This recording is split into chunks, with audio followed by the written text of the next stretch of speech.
Well, Pitfall is book number 1 for Terry Kirk's historical fiction series featuring Chicago trader Frank Cork.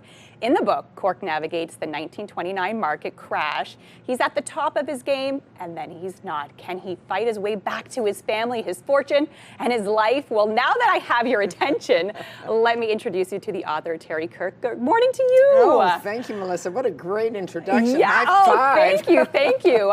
Tell us about this book because it does sound very fascinating. Well, thank you. It's a cross-border story, and I think that's quite relevant to today's fraught border with the U.S. So it's binational, and the action takes place between Chicago, Illinois, and Saskatchewan. Okay. A little town called Gainsborough. And you might ask, well, what do those two cities have in common? The book starts in Chicago, and we meet Frank Cork, the protagonist. He's a very successful trader. The market during the 1920s has just been churning out millionaires, and Frank and his wife are at the top of their game, and as you say, then they're not. Frank traded wheat futures, which was kind of the Bitcoin of its era. Okay, interesting. And ends up in Saskatchewan, the biggest wheat field in the world. Okay, and where does it go from there? We'll have to read it to find out, yes, right? Yes, that's it. That's as much as I'm giving away. Tell us what kind of genre this book is. Yeah, I'd probably call it a cross-genre, which is quite trendy today. It doesn't necessarily fit into one box, but overwhelmingly you call it a historical fiction set in 1929. It's very much all reality, other than the key characters who are emerge from my imagination. But I'd also call it a page turner. Okay. It's a bit of a thriller. It's a financial thriller. Yeah. It sounds like it just from hearing a little bit about the book. It really does sound like I'd be hooked and turning page after page and, spend an hour and then all of a sudden I'd be 2 hours into the book. Tell us why you wanted to write this book, because your background is in law and finance. Yes, it is.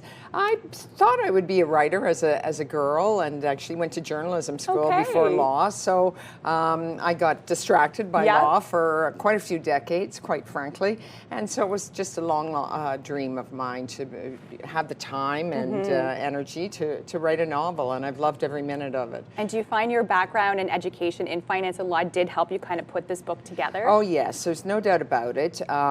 It is, if you're not interested in finance, you can skim over those parts. There's lots of romance and history and adventure, that's for sure.